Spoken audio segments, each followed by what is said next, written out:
Welcome everyone to my channel called Harbi Kafir, brought to you by the Dar el Harb Center for Islamic Studies and me, your host, Harbi Kafir. So however you found this channel, it is my most fervent hope you'll return to learn more about the ideology that attempts to pass itself off as the religion of peace, Islam, and how it affects us folks known in Islam as Kafirs. Okay, this time on the old Harbi Kafir show, we're going to do another book report. Yay! This one is 7 years old and is co-written by one of the folks on Fox News, Brian Kilmeade, and a ghostwriter named Don Yeager. It is entitled Thomas Jefferson and the Tripoli Pirates, the Forgotten War That Changed American History. And according to the paperback version I bought sometime last year, it spent time as a New York Times #1 bestseller. The work that I consider basically a pop history book looks to have been fairly well researched for a book that was probably ground out in less than a couple of months and only took a couple of days for me to read.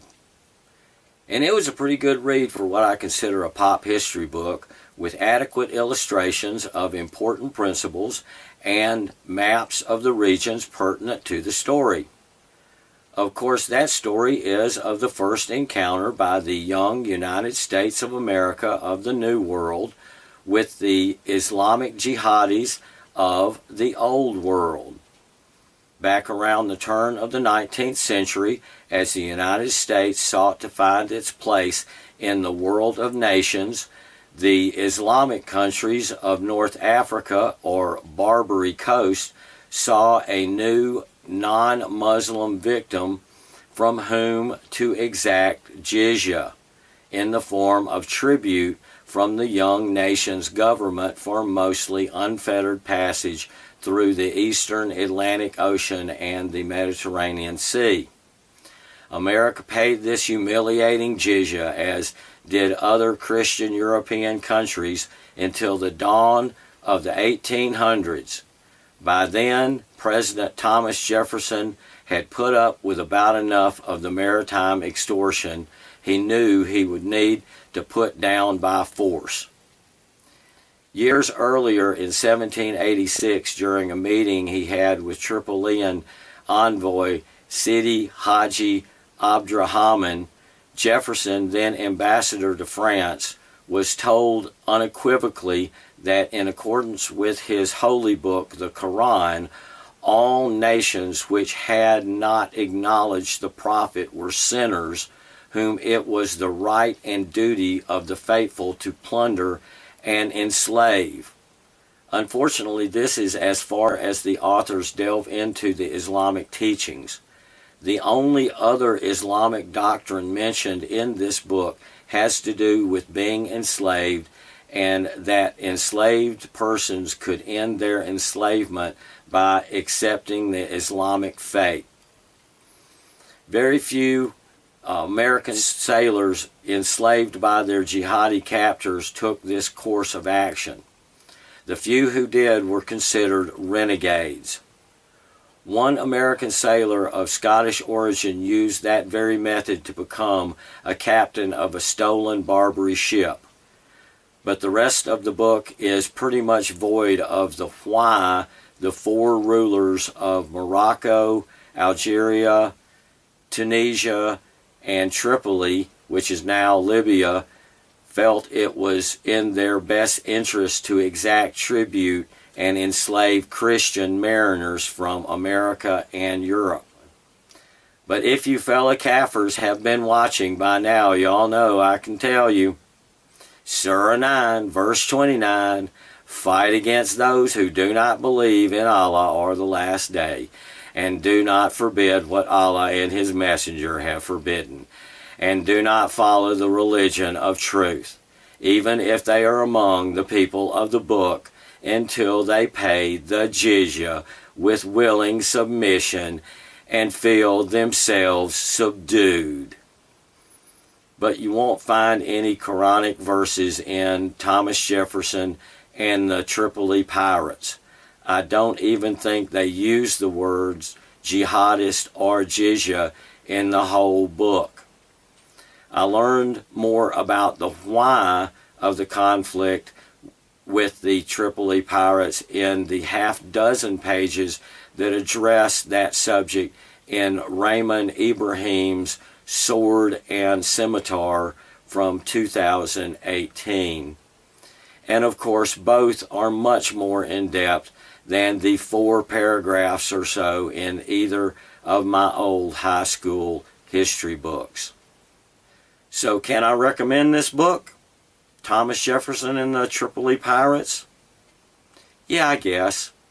It's a quick read, and it tells about America's first encounters with Islamic jihadists during the first undeclared war of the United States, that even included America's first attempt at regime change in that part of the world. Every American should know something of this time in our country's history, if only to understand why the United States Marine Corps hymn mentions "to the shores of Tripoli" and "to keep our honor clean."